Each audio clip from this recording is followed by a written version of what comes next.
Many people think science and religion are in conflict.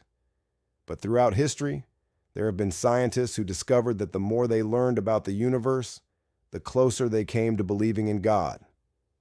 In this episode, we'll share real stories of Western scientists who embraced Islam after realizing that the Qur'an, revealed over 1,400 years ago, contains knowledge no one could have known at that time. Hi, I'm Kareem, and welcome back to the channel where we explore the miracles and wisdom of Islam. Today's stories are inspiring examples of how science can lead to faith. Story 1. Dr. Keith Moore, embryologist. Dr. Keith L. Moore, one of the world's leading embryologists and author of the famous book The Developing Human, studied verses in the Qur'an about human development. In Surah Al-Mu'minun 23:12-14, Allah describes humans developing in stages: a drop, a clinging substance, a lump, then bones covered with flesh.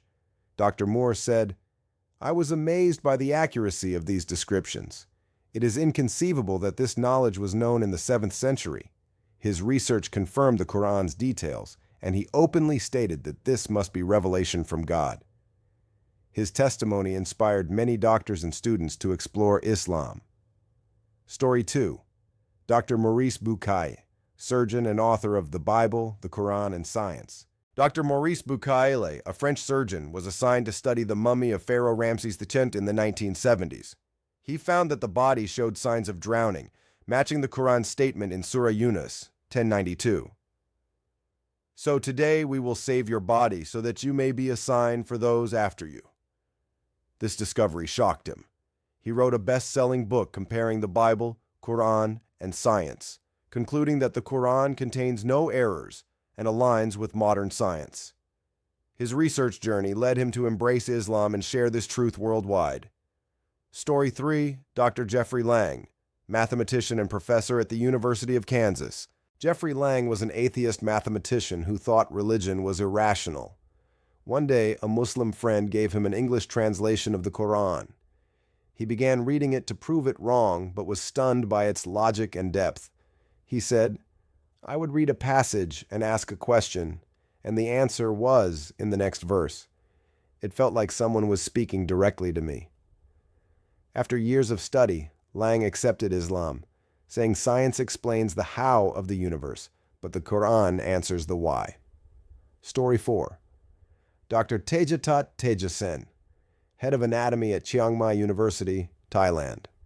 Dr. Tejasen was deeply impressed by Quranic descriptions of embryology. At a medical conference in Saudi Arabia, he declared, "I have no difficulty in my mind that this must be a message from God to Muhammad. This knowledge is beyond human ability." Dr. Tejasen eventually embraced Islam, becoming one of many scientists whose journey of discovery led them to faith. These scientists prove that science and Islam are not enemies. In fact, the Qur'an encourages reflection and study. In Surah Al-Ghashiyah 88:17, "Do they not look at the camels, how they were created, and at the sky, how it is raised?"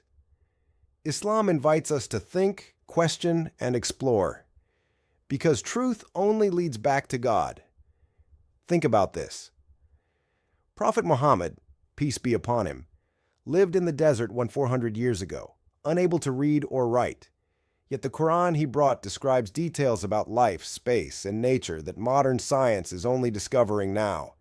These stories show that faith and science walk hand in hand. If this inspired you, share it with a friend who loves science. Subscribe for more episodes where we explore the Qur'an's miracles and stories of faith. Leave your thoughts in the comments and see you in the next one.